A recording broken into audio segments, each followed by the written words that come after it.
कर्म योग, कर्म प्लस योग, और एक ज्ञान योग होता है।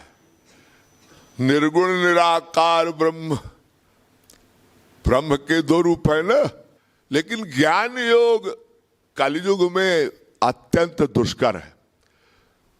श्रीमद् भगवत गीता में भगवान श्री कृष्ण 12वें अध्याय में एक मंत्र में स्पष्ट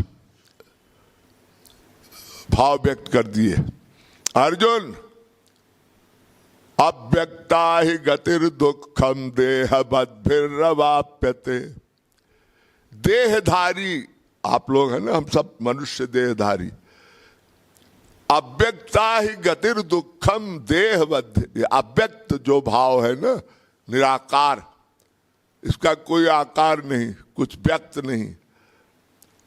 ब्रह्म निर्गुण निराकार भगवान सृष्टि में व्याप्त है, परमाणु परमाणु में, किंतु दिखाई क्यों नहीं पड़ता?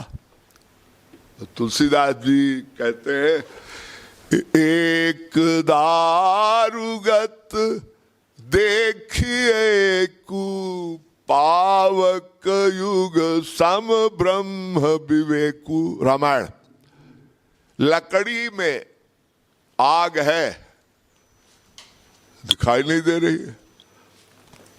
अतिशय रगड़ करे जब कोई, अनल प्रकट चंदन से होई। उसी चंदन में, चंदन शीतलता का प्रतीक है। प्राचीन काल में यज्ञ में दिया सलाई माचिस लाइटर नहीं लगाया था, अरण्य को रगड़ा जाता था, तो रगड़ने से आग उत्पन्न होती थी, उससे यज्ञ होता था, यज्ञ की अग्नि आहुति देते थे। तो ये तीन जो कर्म, ज्ञान और भक्ति, ये वेदों में 1,00,000 वेद की 1,00,000 ऋचाएं हैं।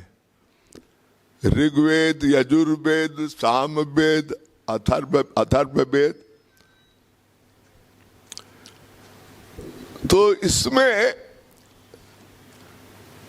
कर्म, ज्ञान और भक्ति का निरूपण है। 1,00,000 मंत्र में 80,000 मंत्र कर्म पर है, और 20,000 में ज्ञान कांड और भक्ति कांड है। तो जरा आप सोचिए कि कर्म का निरूपण इसलिए किया गया कर्म कांड का कि ये संसार,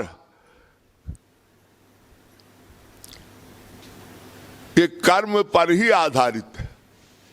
संसार जो है कर्म भूमि है। ये सृष्टि जो चल रही है कर्म के आधार।